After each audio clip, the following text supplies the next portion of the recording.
పరిశుద్ధ నామమునకు మహిమ కలుగును గాక. దేవుడిచ్చిన మరో తరుణాన్ని బట్టి దేవునికి వందనాలు. ఈరోజు మన అంశము అగ్ని ప్రాకారము. అగ్ని ప్రాకారము జకర్యా గ్రంథము 2వ అధ్యాయము 5వ వచనాన్ని మనం ధ్యాన వాక్యంగా తీసుకుంటాం. ఇక్కడ ఇలా వ్రాయబడి ఉంది, నేను దాని చుట్టూ అగ్ని ప్రాకారముగా ఉండును, నేను దాని మధ్యను నివాసినై మహిమకు కారణముగా ఉండును, ఇదే యెహోవా వాక్కు. నేను దాని చుట్టూ, దాని అనగానే అక్కడ యెరూషలేమును రెఫర్ చేస్తూ చెప్పబడిన మాటలివి. యెరూషలేము పరిశుద్ధ సంఘమునకు, ఎత్తబడే సంఘమునకు, పెండ్లి కుమార్తె సంఘమునకు సాదృశ్యంగా కనపడుతూ ఉంది. మరి ఈ పెండ్లి కుమార్తె సంఘమునకు, ఈ విశ్వాసుల సమూహమునకు, ఈ పరిశుద్ధుల సమూహమునకు ప్రాకారంగా, అగ్ని ప్రాకారంగా ఆయన ఉంటాను అని ఇక్కడ డైరెక్ట్గా మనతో చెప్పడం మనం చూస్తూ ఉన్నాము. అగ్ని ప్రాకారం చేసేటటువంటి 4 పనులు మనం చూసినట్లయితే, అగ్ని దహించి వేస్తుంది, అగ్ని భద్రతనిస్తుంది, అగ్ని వెచ్చదనాన్ని ఇస్తుంది, అగ్ని వెలుగునిస్తుంది. ఈ 4 కూడా అగ్ని మన విషయంలో చేసేటటువంటి 4 కార్యాలు. ఈ 4 కార్యాలు విశ్వాస జీవితంలో మనం చూసినట్లయితే, అగ్ని దహించి వేస్తుంది. దేన్ని దహించి వేస్తుందంటే, మనలో ఉన్న మలినం అంతటిని, అపవిత్రత అంతటిని, పాపం అంతటిని దహించి వేసి పరిశుద్ధులను పరిశుద్ధులుగా ఉంచుతుంది, పరిశుద్ధపరుస్తుంది.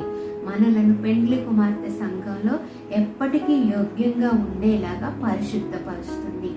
రెండవది, ఈ అగ్ని మనలను భద్రపరుస్తుంది. అగ్ని ప్రాకారముగా నుండి ఎవరు కూడా అగ్ని ప్రాకారాన్ని క్రాస్ చేసి లోపలికి రాలేరు. అంటే శత్రువు మనలను సమీపించకుండా ఈ అగ్ని మనలను కాపాడుతుంది, భద్రపరుస్తుంది.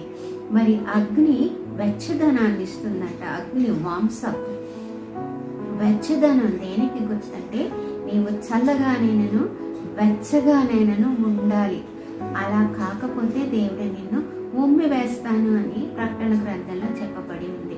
వెచ్చగా ఉండడం అంటే ఎప్పుడూ దేవునికి సమీపంగా ఉంటూ దేవుని నుండి వచ్చేటటువంటి ఆ అగ్నిని అనుభవిస్తూ ఉండడం.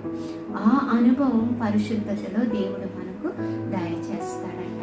మరి అగ్ని ప్రాకారం చేసే 4వది ఏంటంటే వెలుగు. చీకటిలో అగ్ని ప్రాకారం వెలుగునిస్తూ కనపడుతుంది.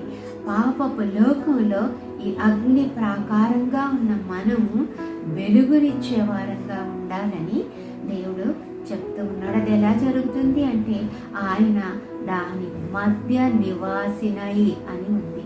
నేను దాని మధ్య అంటే ఈ పరిశుద్ధ సంఘము మధ్య ఆయన నివసిస్తూ ఆయన మహిమకు కారణంగా మనలను చేస్తాడంట. ఈ వాగ్దానం మన జీవితంలో ఈ దినము నుంచి ప్రభువును మనం కలిగి పర్యంతము నెరవేరును గాక.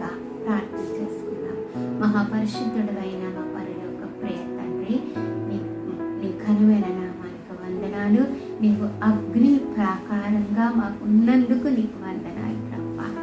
నాయన, మరి మమ్మల్ని మా అపవిత్రతను దహించే దేవునిగా, అగ్నిగా, మమ్మల్ని ప్రొటెక్ట్ చేసే అగ్నిగా, మమ్మల్ని వెచ్చగా ఉంచే అగ్నిగా, మమ్మల్ని వెలిగించే అగ్నిగా నీవు ఉన్నందుకు నీకు వందనాలు.